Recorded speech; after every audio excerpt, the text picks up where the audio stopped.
ಮಂಗಳೂರಿನ ಪ್ರವೀಣ್ ನೆಟ್ಟಾರು ಹತ್ಯೆ ಕೇಸ್ಗೆ ಟ್ವಿಸ್ಟ್ ಸಿಕ್ಕಿದೆ। 4 ವರ್ಷದ ಬಳಿಕ ಇಬ್ಬರನ್ನ ಎನ್ಐಎ ಅಧಿಕಾರಿಗಳು ಅರೆಸ್ಟ್ ಮಾಡಿದ್ದಾರೆ। ಪ್ರವೀಣ್ ನೆಟ್ಟಾರು ಹತ್ಯೆ ಕೇಸ್ಗೆ ಸಂಬಂಧಪಟ್ಟಂತೆ 4 ವರ್ಷದ ಬಳಿಕ ಇಬ್ಬರನ್ನ ಅರೆಸ್ಟ್ ಮಾಡಿದ್ದಾರೆ ಎನ್ಐಎ ಪೊಲೀಸರು। 32 ವರ್ಷದ ನೌಷದ್ ಹಾಗೆ 41 ವರ್ಷದ ಅಬ್ದುಲ್ ನಾಜೀರ್ ಇಬ್ಬರು ಸಹ ಬಂಧನಕ್ಕೆ ಒಳಗಾಗಿದ್ದಾರೆ।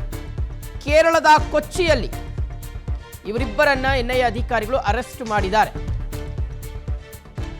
ಬೆಳ್ತಂಗಡಿಯ ಪದಂಗಡಿ ಕೊಯ್ಯಗುಡ್ಡೆ ನಿವಾಸಿ ನೌಷದ್, ಕೊಡಗಿನ ಸೋಮವಾರಪೇಟೆ ನಿವಾಸಿ ಅಬ್ದುಲ್ ನಾಜೀರ್ ಇವರಿಬ್ಬರ ಪತ್ತೆಗೆ ಎನ್ಐಎ ಅಧಿಕಾರಿಗಳು ತಲಾ 2 ಲಕ್ಷ ರೂಪಾಯಿ ಘೋಷಿಸಿದ್ರು।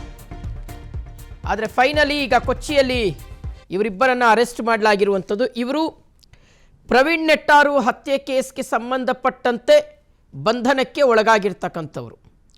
ಸೊ ಇವರ ಪಾತ್ರ ಏನು ಈ ಒಂದು ಪ್ರಕರಣದಲ್ಲಿ, ಇವರು ಏನಾಗಿದ್ರು ಏನು ಮಾಡಿದ್ರು ಈ ಪ್ರಕರಣಕ್ಕೆ ಸಂಬಂಧಪಟ್ಟಂತೆ ಇದ್ರ ಬಗ್ಗೆ ಎನ್ಐಎ ಅಧಿಕಾರಿಗಳು ಕೂಲಂಕುಷವಾಗಿ ತನಿಖೆಯನ್ನು ಮಾಡ್ತಾ ಇದ್ದಾರೆ।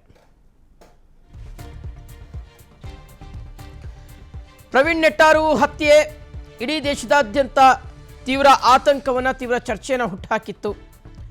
ಸೊ ಈ ಒಂದು ಪ್ರಕರಣಕ್ಕೆ ಸಂಬಂಧಪಟ್ಟಂತೆ ಈಗ ಇನ್ನಿಬ್ಬರು ಬಂಧನಕ್ಕೆ ಒಳಗಾಗಿದ್ದಾರೆ, ನೌಷದ್ ಮತ್ತು ಅಬ್ದುಲ್ ನಜೀರ್ ಅಂತ।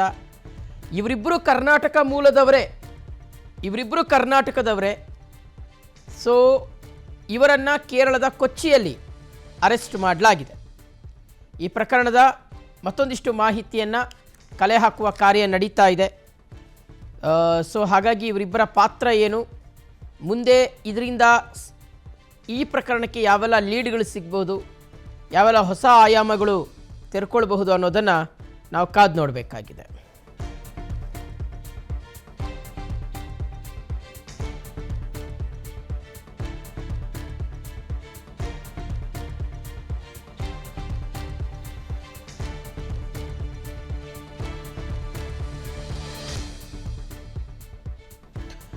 ಪ್ರವೀಣ್ ನೆಟ್ಟಾರು ಹತ್ಯೆ ಕೇಸ್ಗೆ ಸಂಬಂಧಪಟ್ಟಂತೆ ವೀಕ್ಷಕರೇ ಈಗಾಗಲೇ ಅಪ್ಸ್ಕಾಂಡ್ ಆಗಿದ್ದಂಥ ಇಬ್ಬರನ್ನು ಅರೆಸ್ಟ್ ಮಾಡಲಾಗಿರುವಂಥದ್ದು ಎನ್ಐಎ ಅಧಿಕಾರಿಗಳು। ನೋಡಿ ಇವರಿಬ್ಬರಿಗೋಸ್ಕರ ಎನ್ಐಎ ಅಧಿಕಾರಿಗಳು ಬಹುಮಾನವನ್ನು ಸಹ ಘೋಷಣೆ ಮಾಡಿದರು। ಇವ್ರ ಬಗ್ಗೆ ಮಾಹಿತಿ ಕೊಟ್ಟವರಿಗೆ ಬಹುಮಾನವನ್ನು ಸಹ ಘೋಷಣೆ ಮಾಡಲಾಗಿತ್ತು। ಸೊ ಫೈನಲಿ ಇವರ ಒಂದು ಬಂಧನವಾಗಿದೆ।